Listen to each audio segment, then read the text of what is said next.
We all know that in the world of tactical 5.56 rifles, the AR-15 is king. Let's be honest. It often feels like it's the only choice out there for a modern semi-auto rifle. But what if I told you there are other options? Options that are just as good, or in some cases, maybe even better for what you need. Well, I went down the rabbit hole. I sought out the best alternatives and found a handful of rifles in all kinds of configurations and designs that are absolutely worthy of being called true AR-15 replacements. So, let's dive in and look at what else is out there.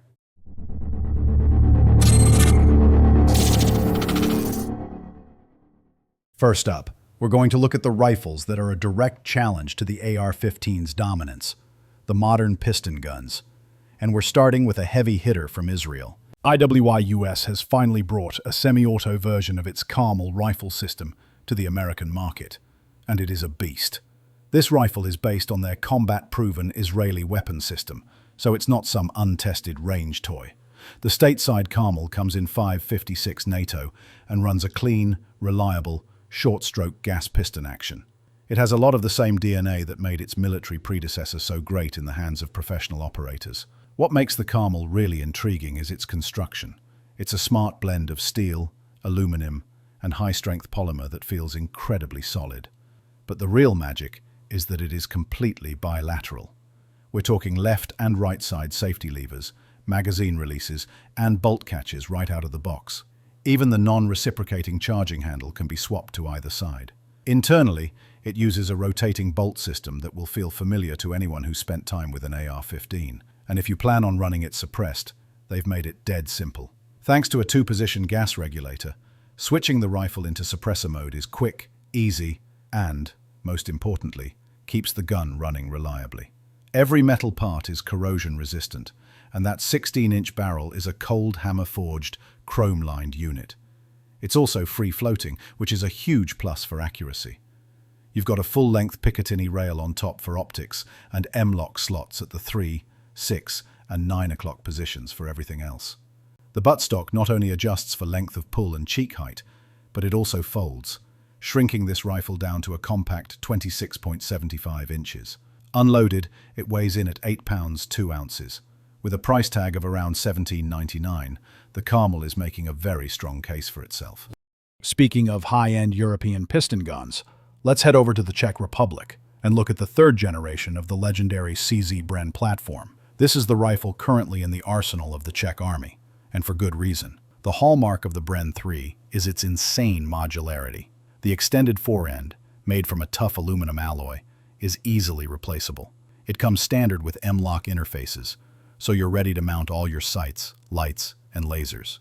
Just like the Carmel, the controls are fully ambidextrous in AR style, including a crisp 45-degree safety selector, a mag release, and a bolt release. The non-reciprocating charging handle is also on both sides, but CZ did something clever here. One side is fixed, and the other is a folding handle, and you can swap them to whichever side you prefer. The Bren 3 is built like a tank.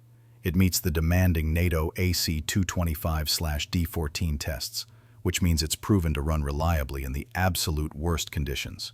Extreme heat, freezing cold, salt water, sand, mud, you name it. It comes in several configurations. For 5.56, you can get barrels from a short 7-inch all the way up to 16.5 inches. They also offer it in 300 blackout with 7-inch or 9-inch barrels. This is a top-tier, battle-proven system that's ready for anything. Now, if you want the absolute king of modularity in a traditional rifle layout, it's tough to beat the Robinson Armament XCR. We're looking at the XCR-L model in 5.56. This rifle is a brilliant mashup of the best ideas in firearm design. It takes the ultra-reliable, piston-driven system of an AK-47, 3-lug rotating bolt, a beefy extractor, and a fixed ejector, and combines it with the superior ergonomics and accuracy of the AR platform. They even threw in a dash of FNFAL for good measure. It has a 5-setting gas system, which lets you dial in the absolute minimum amount of gas needed to cycle the action. This makes for an incredibly soft-shooting rifle. As a huge selling point for me, it uses standard AR-15 magazines. It also comes from the factory with full ambidextrous controls. One detail I love is that the top Picatinny rail and the M-lock rails are machined parallel with the trunnion. That ensures all your optics and lasers are perfectly aligned with the bore. But here's the XCR's party trick: caliber conversions. With just a hex wrench and a few minutes, you can swap the barrel and bolt to fire 762 by 39, 300 blackout, 6.5 Grendel, and more. Instead of buying multiple rifles, you keep the same familiar platform, same controls, same optics, same everything, and just adapt it to your needs. The XCRL starts at around $2,200, and for a rifle that can be this many guns in one, that's a compelling value. All right, let's switch gears and talk about getting rifle performance in a super compact package. It's time for the Bullpups. First in the ring is the relative newcomer to the U.S. market, the Springfield Hellion. This is the semi-auto U.S. legal version of the Croatian VHS-2 rifle, a design that has been battle-tested and adopted by armed professionals around the globe. Because its core is the same as the VHS-2, you can expect this to be an incredibly tough and reliable rifle. Springfield made a few key changes for us here in the States, and the smartest one was making it compatible with standard STANAG AR-15 magazines. The result is a 5.56 rifle with a full 16-inch barrel in a package that's only 28.25 inches long. That's shorter than most AR-15s with their stocks collapsed. It runs a short-stroke gas piston system and weighs 8 pounds unloaded. It's fully ambidextrous, and the case ejection system is reversible, making it a fantastic choice for lefties who are tired of eating brass. You get M-lock slots, a full-length Picatinny rail on top, and even integrated flip-up iron sights. The Hellion is quickly gaining traction, and it's definitely a serious contender in the bullpup world.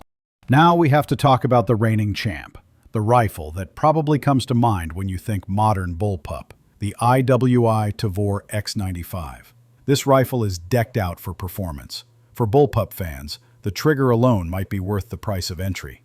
It's excellent, breaking at a crisp 5 to 6 pounds, a huge improvement over the mushy triggers that plagued older bullpup designs. But it has so much more to offer: full ambi controls, plenty of rail space, STANAG mag compatibility, and great ergonomics. That ample forend gives you a ton of control, making transitions between targets frighteningly quick. And since this rifle is an absolute kitten in the recoil department, you can really take advantage of its nimbleness.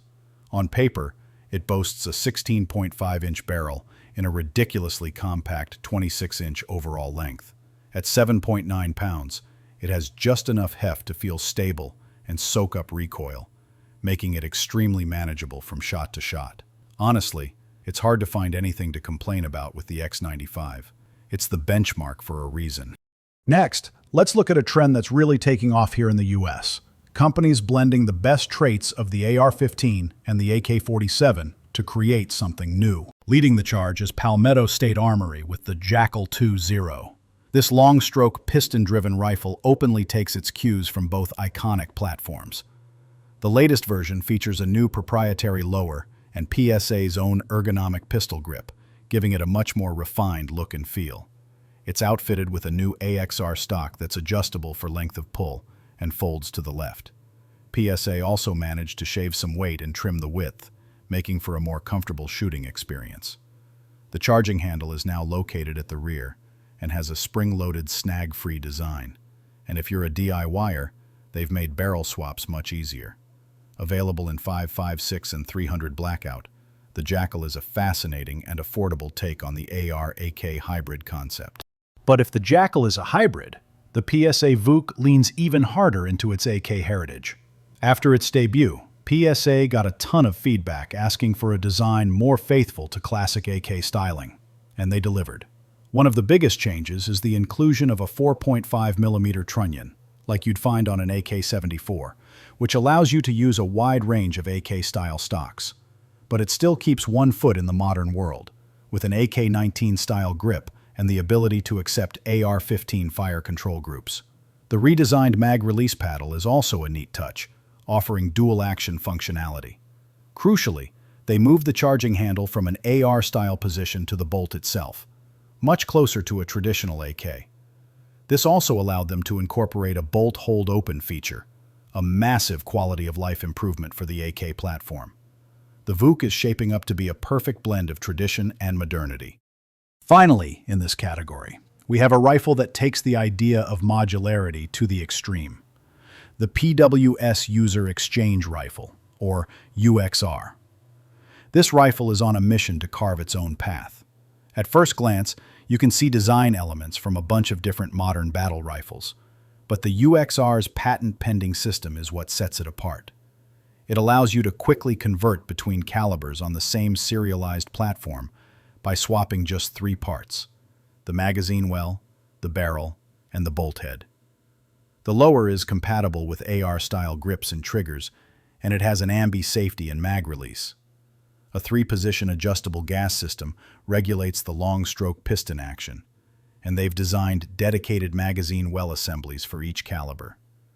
Initially, they're offering it in .308 Winchester, .556 NATO, and .300 Blackout. This is the one rifle to rule them all concept taken to its logical conclusion. Last, but certainly not least, let's take a step back from all the black, tactical rifles and look at a timeless classic that's still getting the job in its 5th decade of production. Designed by Ruger, the Mini 14 is a staple as a ranch rifle, a defensive weapon, and even a hunting gun. It uses a robust Garand-style action. While some might call it outdated, it offers incredible durability and reliability with simple, intuitive controls, all while keeping the classic lines of an older hunting or service rifle. Over the years, Ruger has made significant upgrades. They added a stouter, tapered barrel and improved the gas system to enhance accuracy. They've also added a Picatinny rail for modern optics while keeping the integral scope mounting bases. Just recently, Ruger announced they're offering the Mini in .300 Blackout. This makes an already proven platform even more versatile, especially for hunters in states that require a caliber larger than .223. And while the 7.62x39 Mini 30 has been around for years, the new .300 Blackout version can use the same widely available 20 and 30-round magazines as the standard .223 model. It's a classic that just keeps getting better. So there you have it. As you can see, while the AR-15 still rules the roost, the world of 5.56 rifles is bigger and more diverse than ever. We've seen top-tier European piston guns like the Carmel and the Bren 3, a head-to-head showdown between bullpups like the Hellion and the Taver, and a fascinating new wave of American-made hybrids from PSA and PWS. We even looked at a timeless classic in the Mini 14 that's still holding its own. For pure, unmatched modularity, it's hard to argue against something like the Robinson XCR-L, but if you need the most compact package possible without sacrificing ballistic performance, the Taver X95 is still the king. Ultimately, better is subjective, but having more high-quality options is always a win for us. Now, I want to hear from you. Which of these alternatives is your favorite? Is there a rifle you love that I missed? Let me know down in the comments. And if you enjoyed this breakdown and want more in-depth firearms content, make sure you hit that subscribe button. Thanks for watching.